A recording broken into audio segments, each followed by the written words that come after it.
আসসালামু আলাইকুম ওয়া রাহমাতুল্লাহ।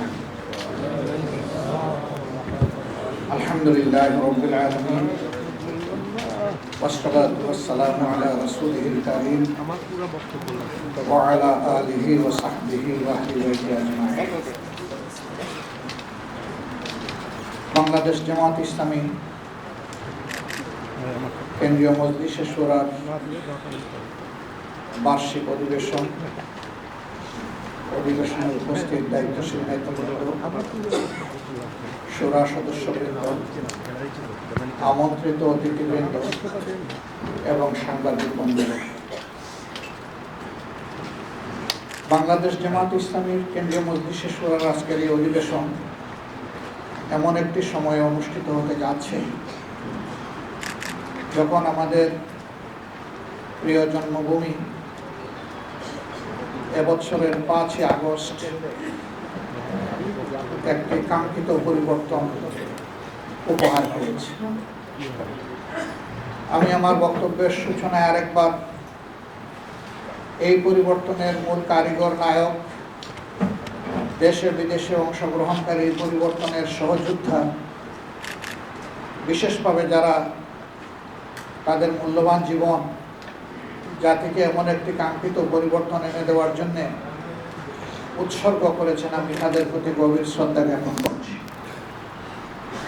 মহান রবের দরবারে দোয়া করছি, আল্লাহ তাদেরকে শহীদ হিসাবে কবুল করুন।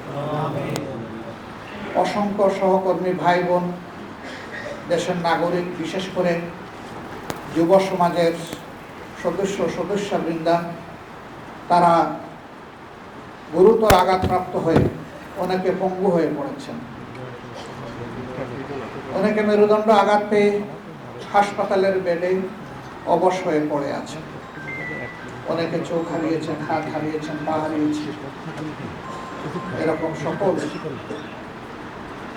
আঘাতপ্রাপ্ত এবং কষ্ট নিয়ে যারা বেঁচে আছেন তাদের প্রতি শ্রদ্ধা নিবেদন করার পাশাপাশি মহান রবের দরবারে দোয়া করি, আল্লাহ তাদেরকে সুস্থতার নিয়ে আমল দান করুন।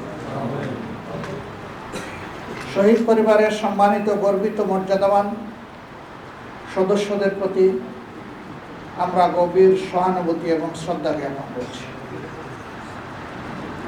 দেশের ভিতরে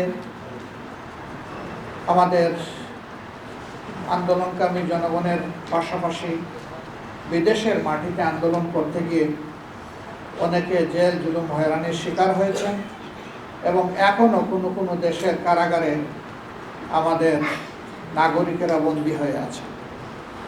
আমরা সরকারকে অনুরোধ করব, দ্রুততম সময়ের ভিতরে আমাদের মিশনগুলোকে কার্যকর করে এবং সরাসরি ঢাকা থেকে সংশ্লিষ্ট দেশের সরকারের সাথে যোগাযোগ করে তাদের মুক্তির ব্যবস্থা করা, তাদেরকে তাদের কাজে পুনর্বাসন করা এবং দেশে ফিরিয়ে আনতে হলে সম্মানের সাথে ফিরিয়ে আনার দায়িত্ব যেন সরকার পালন করেন।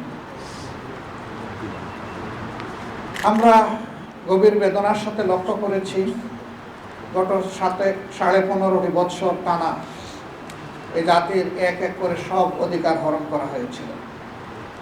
বাঁচার অধিকার, ন্যায় বিচার পাওয়ার অধিকার, মত প্রকাশের অধিকার, কথা বলার অধিকার, সর্বোপরি তার নিজের মূল্যবান ভোটটি পছন্দের দল এবং প্রার্থীকে দেওয়ার অধিকার সবগুলোই কেড়ে নেওয়া হয়েছিল। অনেক প্রতিভাবান মানুষকে রাষ্ট্রের বিভিন্ন গুরুত্বপূর্ণ দায়িত্ব থেকে জোর করে অবসরে পাঠানো হয়েছে, কাউকে কাউকে ওএসডি করে রাখা হয়েছে। এই সংখ্যা 100 নয়, হাজারের বেশি ছিল। আবার আন্দোলনের পক্ষে থাকার কারণে বিরোধী দলের অসংখ্য নেতাকর্মীকে ঠান্ডা মাথায় খুন করা হয়েছে। 2006 সালের 28 অক্টোবর লগিবইটার তাণ্ডব দিয়ে সেই হত্যাকাণ্ড শুরু হয়েছিল, আর 2024 সালের 5 আগস্ট পর্যন্ত সেই হত্যা এবং ধ্বংসলীলা বাংলাদেশের জনগণ এবং বিশ্ববাসী প্রত্যক্ষ করেছে। এই সরকারের কাছে জনগণের জান, মাল, ইজ্জত, আবরু কোনো ধরনের কোনো মর্যাদা ছিল না, কোনো নিরাপত্তা ছিল না। এই সকল নিরাপত্তাই কেড়ে নেওয়া হয়েছে। আমরা শ্রদ্ধার সাথে স্মরণ করি। বিডিআরের তৎকালীন বিডিআরের সদর দপ্তর পিলখানায় যে 57 জন কমিটেড চৌকস সেনা অফিসারকে হত্যা করা হয়েছিল, আল্লাহ তাদেরকেও শহীদের মর্যাদা দান করুন। এরপরে আঘাতটা দেওয়া হয়েছিল বাংলাদেশ জামাত ইসলামীর উপর। আমাদের দুইজন সাবেক আমিরে জামাত জনাব অধ্যাপক গোলাম আজম রাহিমাহুল্লাহ, শহীদ মৌলানা মতিউর রহমান নিজামী সহ তাদের 11 জন সহকর্মীকে নির্মমভাবে বিচারের নামে প্রহসন করে হত্যা করা হয়েছে। আমরা এর প্রতিবাদ তখনও করেছি, এখনো প্রতিবাদ জানাই এবং আমরা আল্লাহ তাআলার দরবারে দোয়া করি আল্লাহ তাদেরকে মর্যাদাবান শহীদ হিসাবে কবুল করুন। পাশাপাশি আমরা 1 জুলাই এবছরের আগেই 500-র অধিক আমাদের সহকর্মীকে সারা দেশে হারিয়েছি। তাদের মধ্যে নারীরা আছেন, পুরুষরা আছেন, শিশু, আবাল, বৃদ্ধ বনিতা আছেন এবং বয়স্ক মানুষদেরকেও তারা ছাড় দেয়। মহান রবের দরবারে দোয়া করি আল্লাহ তাদেরকেও শহীদ হিসাবে কবুল করুন। এর পাশাপাশি বিরোধী দলের অন্যান্য যাদেরকে হত্যা করা হয়েছে একই অবস্থা তাদের ক্ষেত্রে ছিল, যদিও নেতৃত্বের ক্ষতিটা সবচেয়ে বেশি হয়েছে বাংলাদেশ জামাত ইসলামের। এই ক্ষতিটা অন্য কোনো দলের হয়নি।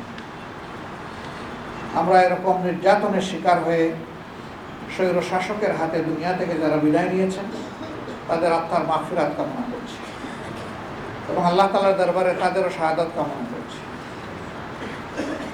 আমাদের দলের বাইরেও যারা পঙ্গু হয়েছেন, আহত হয়েছেন, ক্ষতবিক্ষত হয়েছেন, বিভিন্নভাবে ক্ষতিগ্রস্ত হয়েছেন, তাদের জন্য মহান দরবারে কল্যাণের দোয়া করছি। অসংখ্য আলিম ওলামা যাদের উপরে আঘাত দেওয়া হয়েছিল মূলত 13 সালে 5ই মে শাপলা চত্বরকে কেন্দ্র করে একটা শান্তিপূর্ণ সমাবেশে রাতের অন্ধকারে কিভাবে ঝাঁপিয়ে পড়া হয়েছিল তার সাক্ষী এদেশের জনমানুষ এবং বিশ্ববাসী। কতজন মানুষকে সেদিন খুন করা হয়েছিল তার হদিস আজও পাওয়া যায়।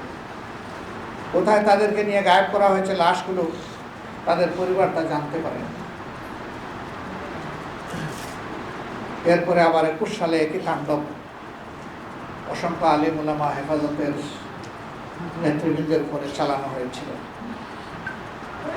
হাজার হাজার মামলা দিয়ে লক্ষ লক্ষ মানুষকে জেলে নেওয়া হয়েছে। কার্যত আমাদের বাড়িঘর জেলেই পরিণত হয়েছিল। জেলের ভিতরেও জেল, বাইরেও জেল, গোটা দেশটাই একটা কারাগারে পরিণত হয়েছিল। অনেক বিবেকবান নিরীহ মানুষ এই তাণ্ডবের কারণে তখন দেশ ছেড়ে ভিন্ন দেশে তারা ঠিকানা খুঁজতে বাধ্য হয়েছিল। অনেক প্রতিভাবান সাংবাদিক তাদের বিবেকের জায়গা থেকে রিপোর্ট করার কারণে এই দেশে তারা নিরাপদ থাকতে পারেননি বলে অনেককে দেশ ছেড়ে চলে যেতে হয়েছে। 13 সালে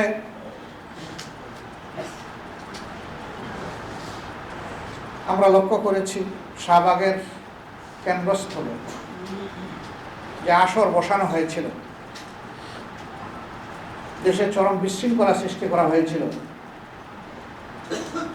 তখন 2টা সরকার প্যারালাল চলছিল। একটা সরকার ছিল সংসদ কেন্দ্রিক, আরেকটা ছিল শাহবাগ কেন্দ্রিক।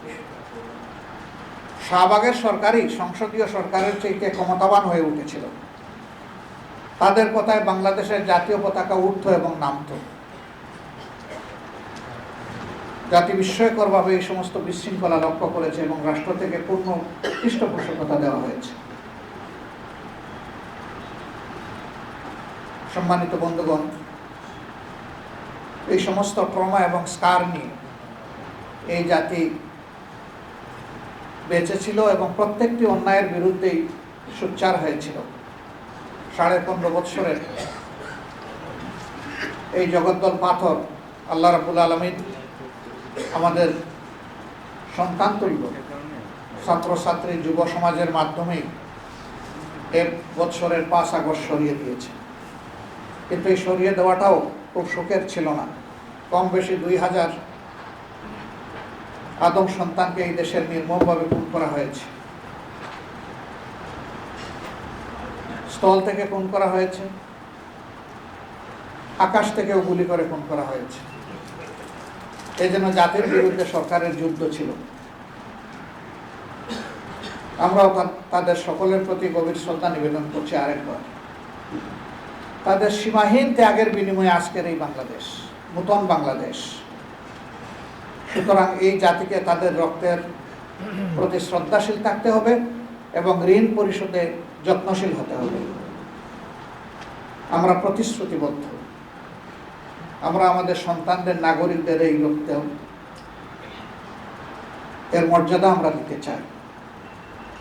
এর বিনিময়ে তারা যে স্লোগান দিয়েছিল, উই ওয়ান্ট জাস্টিস, আমরা ন্যায় বিচার সমৃদ্ধ একটি সমাজ চাই, বৈষম্যহীন একটা সমাজ চাই।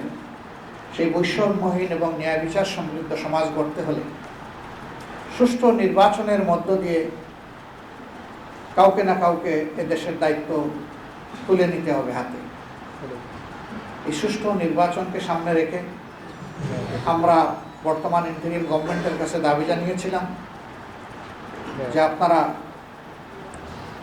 কতিপয় গুরুত্বপূর্ণ বিষয়ে আপনাদেরকে সংস্কার সাধন করে সুষ্ঠু নির্বাচনের জন্য সমতল মাঠ তৈরি করতে হবে। এর জন্য একটি রোডম্যাপ দরকার। এরপরে আমরা বলেছিলাম যে সংস্কারের এই মৌলিক বিষয়গুলা সম্পন্ন হওয়ার সাথে সাথেই নির্বাচন অনুষ্ঠানের পদক্ষেপ আপনাদেরকে নিতে হবে। আবারও আমরা একই কথা তাদেরকে বলবো। পাশাপাশি সুষ্ঠু নির্বাচনের অন্যতম মৌলিক দুটি বিষয় অঙ্গাঙ্গিভাবে জড়িত। একটি হচ্ছে রাষ্ট্রের সকল প্রাপ্তবয়স্ক নাগরিককে ভোটার তালিকায় অন্তর্ভুক্ত হওয়ার সুযোগ সৃষ্টি করে দেওয়া। দ্বিতীয়টি হচ্ছে বিগত সরকার জুলুম করে বহু জায়গায় তৎকালীন বিরোধী দলে যারা ছিলেন তাদের এলাকাগুলোকে টার্গেট করে আসন সংখ্যা কমিয়ে দিয়েছে, আসন পুনর্বিন্যাসের নামে জুলুম করেছে। এগুলাকে আবার পুনর্বিন্যাস করা লাগবে বিবেক এবং বাস্তবতার আলোকে। এই ভোটার তালিকায় আমরা নিশ্চয়ই সবাই একমত হব। গত 3টি ভোট পর কোনো ভোটই না হওয়ার কারণে এদেশের মানুষ ভোটের প্রতি তাদের আস্থা হারিয়ে ফেলেছিল। অসংখ্য যুবক যুবতীর বয়স হয়েছে ভোট দেওয়ার, কিন্তু তারা ভোটার হওয়ার আগ্রহই তারা অন্তরে ধারণ করত না। যে যুব সমাজের মাধ্যমে এই পরিবর্তন এসেছে,